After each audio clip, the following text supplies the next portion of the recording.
Congress BRS MIM పార్టీల మధ్య చీకటి ఒప్పందాన్ని ప్రజలు గమనిస్తున్నారని అన్నారు తెలంగాణ బీజేపీ అధ్యక్షుడు రామచంద్రరావు.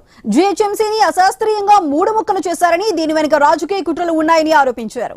బీఆర్ఎస్ టీడీపీల నుంచి బీజేపీలో చేరిన పలువురు నేతలకు రామచంద్రరావు పార్టీ కండువా కప్పి ఆహ్వానించారు. హైదరాబాద్ అభివృద్ధి జరగాలంటే బీజేపీకి అవకాశం ఇవ్వాలన్నారు.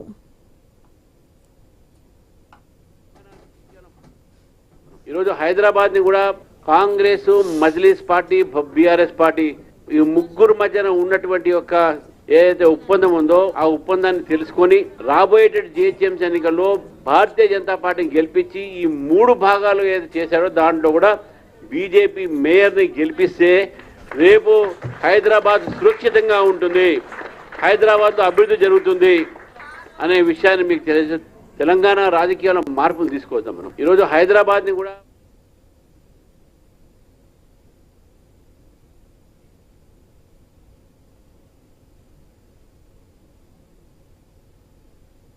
భారతీయ జనతా పార్టీని గెలిపించి ఈ మూడు భాగాలు ఏది చేశారో దాంట్లో కూడా బీజేపీ మేయర్ ని గెలిపిస్తే రేపు హైదరాబాద్ సురక్షితంగా ఉంటుంది, హైదరాబాద్ అభివృద్ధి జరుగుతుంది అనే విషయాన్ని మీకు తెలియజే తెలంగాణ రాజకీయాల్లో మార్పులు తీసుకొద్దాం. మనం ఈరోజు హైదరాబాద్ ని కూడా Congress, Majlis party, BRS party ఈ ముగ్గురు మధ్యన ఉన్నటువంటి యొక్క ఏదైతే ఒప్పందం ఉందో ఆ ఒప్పందాన్ని తెలుసుకొని రాబోయేటటువంటి జీహెచ్ఎంసీ ఎన్నికల్లో భారతీయ జనతా పార్టీని గెలిపించి ఈ మూడు భాగాలు ఏదైతే చేశారో దాంట్లో కూడా బీజేపీ మేయర్ ని గెలిపిస్తే రేపు హైదరాబాద్ సురక్షితంగా ఉంటుంది, హైదరాబాద్ అభివృద్ధి జరుగుతుంది అనే విషయాన్ని మీకు తెలియజే తెలంగాణ రాజకీయాల్లో మార్పులు తీసుకొద్దాం. మనం ఈరోజు హైదరాబాద్ ని